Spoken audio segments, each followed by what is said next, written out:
والاسعار في متناول الجميع. ولا سيما الحمد لله اليوم رانا نطالبوا اليوم كيما هكا الساعه تكون كاينه الساعه حتى اخر نهار من رمضان ان شاء الله. هذا ما اجتمعت عليه الآراء لتوفير المواد الغذائية الأساسية طيلة شهر رمضان من خلال جولتنا بأول سوق جواري يتم افتتاحه تحضيرا لشهر رمضان المبارك بمدينة فرندا بتيرت.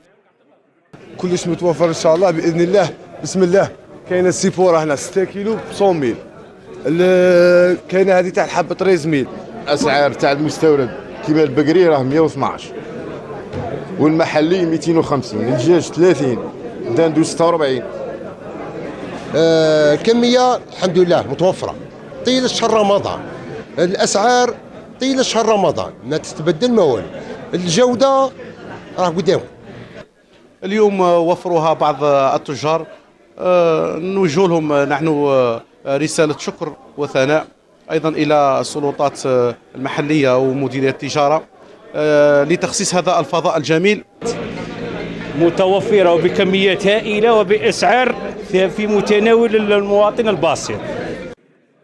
ستستفيد كل دائرة من ولاية تيرت بسوق جواري يتم من خلاله توفير المواد الاستهلاكية الهامة للمواطنين. عندنا 14 سوق، كل دائرة فيها سوق بمعدل سوق في كل دائرة.